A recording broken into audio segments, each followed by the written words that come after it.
from Normandy Alberti's shoes. And we're so happy to have her here because our interview today is going to be very interesting as we're going to dive through who she is, her purpose, and what makes her an entrepreneur. So stay tuned and watch. So who is Normandy Alberti? Yes. Who is she? She is, or I am, a fun, adventurous, risk-taking, female empowerment entrepreneur, who basically kind of wants to build my very own empire in life, or see what I can do with it at least, and try to inspire others along the way. That's awesome. Thanks. Awesome. I want to be part of your team. You are a part of my team already. So, what do you feel when you are designing a shoe? Well, okay, at this point in my designing, first it was frustrating because I didn't really know how to draw or sketch. So I had to teach myself how to sketch over time. So once I got to a point where I felt really comfortable designing, I kind of feel free. And I also feel like I need to jump in the mind and body of other women, because the line isn't obviously just for me, it's for all women of all different kinds of personalities and characteristics. And the goal of my shoes is to kind of make you feel like the shoe was made for you. So that means that I need to explore all different kinds of personalities. And so it's like a really cool learning process too, because I have to be empathetic towards personalities that might not be my own, to come up with a design that fits that characteristic and that personality. So it's like an adventure, you know? And it's also really neat because, as boring as it sounds when you first say it, the little things really interest me at this point. Like when I get to pick colors, you don't realize how many colors there are in the world. Oh my gosh. Until you start picking colors. And then when you have to pick like the perfect colors to go together, it's actually really fun. And I guess it just kind of makes me feel like the free part, because I have this freedom and this platform to put something into the universe that doesn't exist yet. So it's like, you know, I'm designing it from head to toe, every single detail about it, the buckle, whether it's toe, you know, whether it's strapless or whether it's peep toe or whatever the case may be. So it's very freeing and very, I guess, like educational kind of. It's an adventure of learning other women, and that's a lot of fun. And that's the whole part of the creativity is that free flow. I would say the free flow of energy. Yes. That connects you with you. Yes. The exactly. inspiration, something that comes in, that inspiration. Yeah, and I need for people to be able to pick that up when they see the shoe too. And they do show it. They show it. I felt very, very in love when I saw them. Thank you. What would you say in terms of your life purpose? Is this part of your life purpose? How did you discover that this is what you wanted to do? Okay, so basically, like everybody, I kind of went through a point in my life where I wasn't having the easiest time with life. And there was a lot of rough patches right in a row, right after another. And it kind of made me start thinking about how the people that have fun in their lives. I had to think about the people that I know that have fun in their lives. And I started realizing that the people that have fun in their lives are the people that choose to put fun into their life. And at first, for some reason, I was like asleep almost, and I didn't realize that you have so much of a choice and you have so much of a control when it comes over to your own life. Not obviously not everything, but when I had this light bulb go off in my head of you implant your own fun.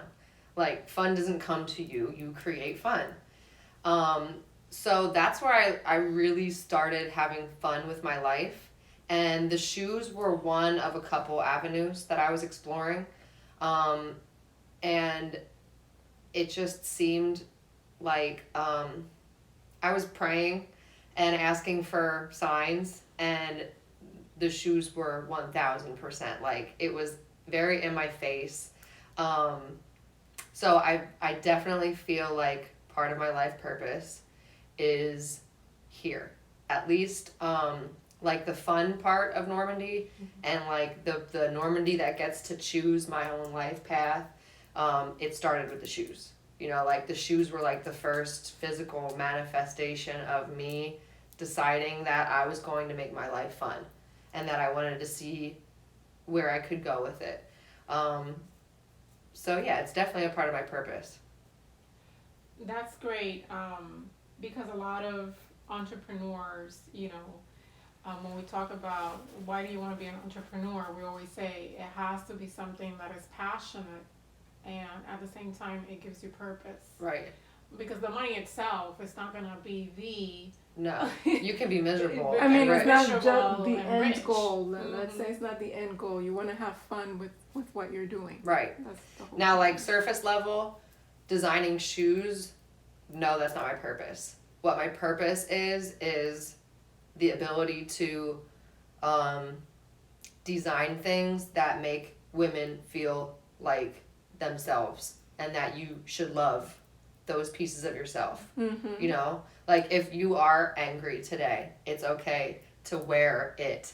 You know, it's okay to dress angry. Mm-hmm. It's okay to be who you are when you want to be you. Mm-hmm. And sometimes I feel like with fashion, that gives especially women, I mean men and women, but just especially women, because there's so many different aspects of us, it gives us that opportunity to express who we are and be not forgiving about it, Mm-hmm. you know?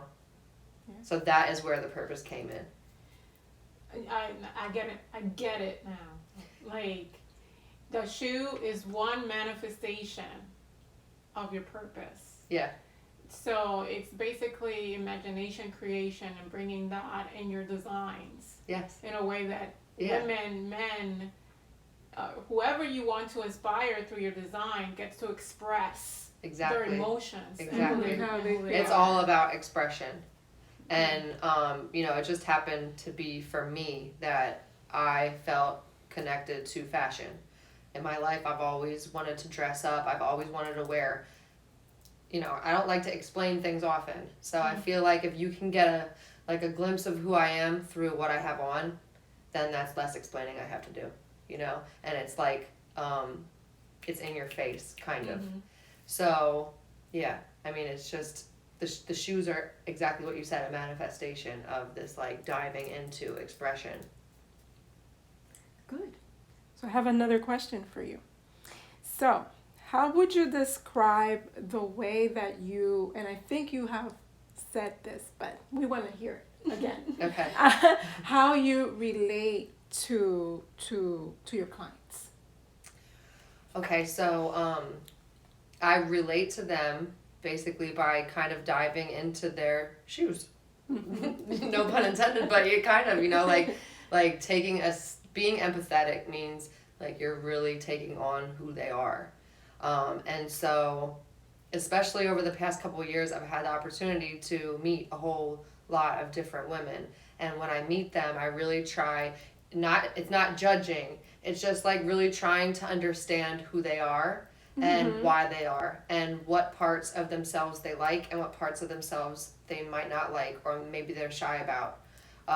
So it kind of, in me learning other women, it helps me learn myself. Every single time I learn another woman or I learn about another woman, it helps me learn about me. That's great. Because you have to relate. You really have to relate, especially when you are talking about expression and bringing that expression out through design. Well, you really need to know how people feel. Right. And you will never know that if you can't relate, if you really can't put yourself in their shoes, Right. and see who they really are. Right. So Exactly. great. And there's only so many emotions. You know, we're all different people and we all have different DNA, but there's only so many emotions, right? So once you start understanding different women in one emotion, you kind of get a feel for all women, you know? So it just helps you connect with women more easier. Yeah. Our next question is, what habits have you, in terms of habits, what habits have you implemented that makes you feel successful? Okay. First of all, my mother was like basically a drill sergeant, which is a very good thing. I don't know how she really did it, but she somehow accomplished instilling in me how to work really hard and have fun. So ever since I was a little girl, like, when it came to studying, I would have fun, like, and you shouldn't really have fun with studying, but I would make up, you know, exams for myself and then quiz myself and see how many I got right. And that's like how I would study. So everything that I did as far as work was concerned, I found a fun way to do it. You know, I kind of found like my own way of studying, or my own way of practicing for basketball, or my own way of practicing whatever it was that I was practicing. So that is like the most important thing. She instilled that in me since I was a little girl. And she also instilled in me how to be dependent upon myself. That, you know, if you can do all of these things, you don't need to ask for other people's help. You don't need to depend on other people. And then I would say the second biggest thing that like contributed towards my habits and helps me to be successful and makes me feel successful is my father asked me to climb. First, he asked me to climb Mount Kilimanjaro with him in Africa. Wow. So it's the highest freestanding mountain in the world, and it's the highest mountain in Africa. So we started there. I had never hiked before. I hiked like, you know, an hour, if that. Well, this was an 8-day hike. Wow. Yeah. Oh my In God. another country. So at first I was just like, he is nuts. What is he doing? You know, he was 52 years old. He has a busted knee that he was not going to have surgery on before he went. So this all seemed like crazy to me. And then I was like, he's really going. Like, my dad is not going to go climb a mountain, and I'm not going to go climb a mountain with him. So in that 8 days, it's not really something that I can explain, but it's just an ethic that you build because you just keep going and you just keep going. And there are some days that you can't see the top of that mountain. There are some days that it's cloudy, and it's very metaphorical, you know. I learned their culture, like completely learned their culture. I was with people who were really from villages of Tanzania. So I was learning another language, another culture, plants, animal life. I was learning all of that while I was going to this goal, you know. So it was kind of like teaching me that you can learn other things that have nothing to do with this goal along the way, and you can also like still basically achieve your goal, right? So now in the 8 days that we climbed, because you just keep going and you just keep going and you just keep going, and you see people giving up, you see people getting sick, like altitude sickness is a real problem. Kilimanjaro is 20,000 feet high. So there's a lot of reason to give up. There's a lot of reason, because like, it's not like you're going to get to the top and win $1 million. Exactly. You know, you're going to get to the top and then you're going to say, I reached the top, you know? So it's like, you can quit nothing bad is gonna happen if you quit. But that like trivial pursuit of keep going, it got like burned onto my brain that trip. And that was the first time that I really realized, why would you first of all, why would you not fight for something that you really want in life, right? And second of all, it kind of seemed obvious that you will always reach the top as long as you continue towards it. It might take you a long time, but don't give up, you know? And then when I saw other people giving up, it was just like, you know, you saw people giving up at all points along the way, including the very, very last night. Now, the very last night of the climb, we started at 10 o'clock at night. We didn't get until the top until 8 o'clock in the morning. And then we had to climb back down. That, you know, the first point that we climbed down to was 2 o'clock in the afternoon. So we basically climbed for, I don't know, it was like 18 straight hours. Wow. And it was just ridiculous, you know?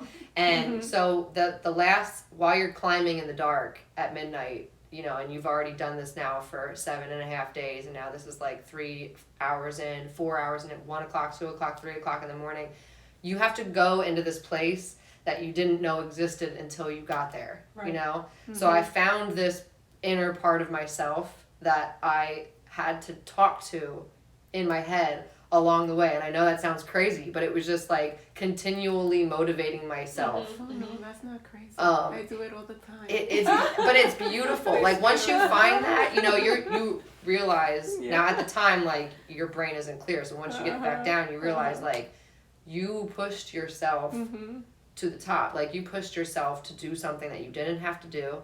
You saw people give up along the way. It would have been really easy to just give up right with them and kind of like blend in with the crowd.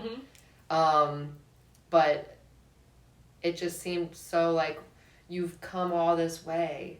You know, why would you stop? Right. When you haven't gotten to the top yet. Like, get to the damn top.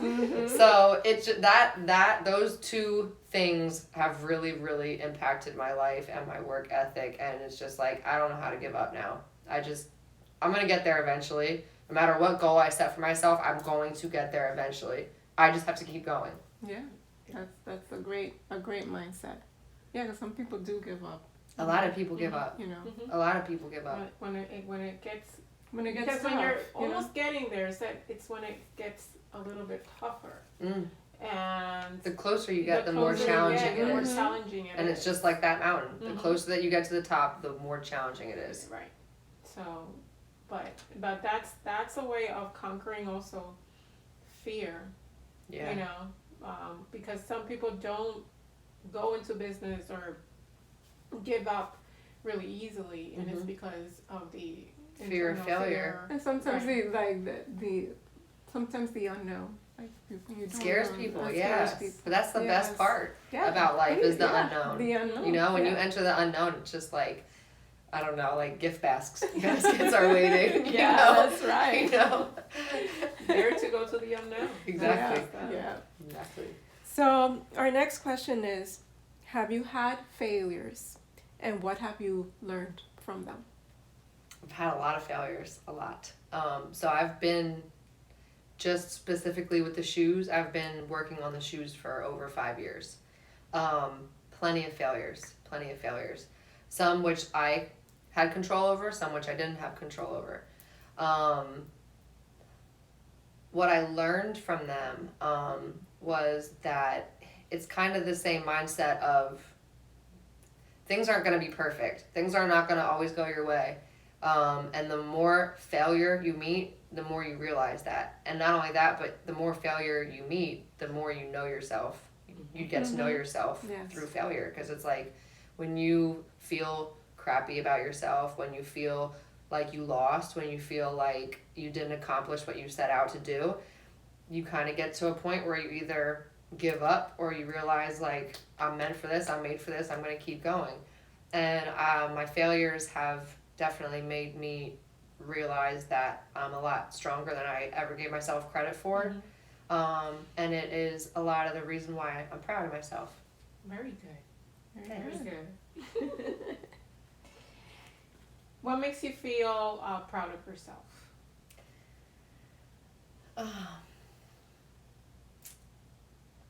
What makes me feel proud of myself is that despite the struggles, despite the failures, despite the fact that life doesn't go your way sometimes and it throws things at you that you might not be mentally prepared for, I always have a habit of coming out better and stronger. And so I'm proud of that. I'm also proud because nobody that I know and no one in my family has ever really gone after their dreams before. So I have a really awesome group of people that are like rooting me on that I didn't even know I had really before I started this.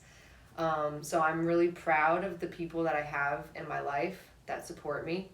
And I'm really proud of the fact that regardless of how much time has passed, I'm still going after this dream. You know, I'm still not taking no for an answer. And I'm not becoming like calloused along the way. You know, I'm not becoming rougher. If anything, I'm becoming more kind and I'm becoming more compassionate. So I'm proud that I am still, you know, soft and not like a hardened thing. Yeah. That's interesting that you're highlighting that, because many people associate success with, you know, more control, less people, you know, feeling or interpersonal feeling, and it should be the other way, because if you have purpose, this purpose or this desire should make you even more attuned with elevated emotions such as joy, compassion, kindness, empathy, you know. And what we've seen is that in the world of entrepreneur, people have that a little bit twisted in terms of, well, how should an entrepreneur really be? And I believe that an entrepreneur it has a lot of social it's like being more community, like integrated with the community more than anything else. For sure. Yeah. So. So, what inspires you and why? Okay. People inspire me and life inspires me because I feel like entrepreneurship is all about community and it's all about people. I don't really know how you can be an entrepreneur without that quality. I think that that's the reason why people get it confused, because a lot of people think that entrepreneurship is going after money. And that's, of course, a part of it. You know, that's like a part of the treasure chest. Right. You know, is the financial freedom and the financial, you know, ability to do what you want to do in life. But you're supposed to affect people. Right. Right? So I think that people, especially in today's world, people really inspire me when they have kind of overcome their failures and their struggles in life. You know, it's people in general have their own very own story. Like I said, we have a certain set of emotions, but we're all different people. So meeting different people and hearing different people's stories and knowing that you know, I'm doing this because I really like for people to express themselves, but I'm also doing it because I have a really, really strong desire to be a philanthropist. So I really want to help people when I'm able to, like really help people. And so their story, people's stories in general really inspire me. And it's so neat to hear about how other people live and how other people choose to go about their life and how they navigate and how they choose to handle things and what stage of their life they're in. So there's that. And also life in general inspires me because, like I said, when you step into the unknown, you find blessings that you didn't, you know, they just come kind of out of nowhere. And it could be your darkest time of life. And if you just hang on and you have a little bit of hope, life always kind of like throws this beauty at you that you're not expecting, and it just comes out of nowhere, and that is inspiring. You know, moments like that where you're not expecting something so beautiful and you see it, whether it be from a person or whether it be in nature or whatever the case may be. So I think life in general really inspires me. Yeah. And one thing, as you mentioned, like people's stories, and to me, listening to people's stories is like so inspiring to hear people's their resilience in terms of any adversity that they have had, and then you compare it to yourself and you say, oh my God, maybe mine is not that bad. You know? It's not that bad. Yeah. You know, and sometimes listening to people's stories is a way for you may have a problem, and just through listening to them you can solve your own. So it's wonderful to be an entrepreneur and to be able to work with people and I don't know, listening to them. That's the inspiration. It is very inspiring. Because if you really listen, you hear a lot more than what they're saying. Than what they're saying. Know? Yeah. It's very inspiring. Very good. And our last question is, how would you want people to remember you? I think I'd probably, the thing that people most talk about is the happy-go-lucky Normandy. So no matter if I'm having a bad day, if I am not having a good month or whatever the case might be, I strive to keep my energy really positive and make sure that it's not a fake positive, because people can feel that, you know, especially because my family owns a bakery and I'm the general manager there too. So I have to deal with my employees on a daily basis. And that energy that you bring when you're having a bad day, it really affects people, you know. And when people are relying on you and looking up to you, and they know like Normandy's happy all the time, like she is always in a good mood, she's always smiling, that makes me feel good, and it makes me feel like, okay, that's a part of my purpose too, because I have a really strong ability to stay positive and let other people feel it, you know. So I would say that the way that I would like for people to remember me is the happy, positive, strong, no matter what, Normandy. Nice. Perfect. I love it. Well, Normandy, we want to thank you for taking this time to sit with us and give us, a little bit of who you are in this interview.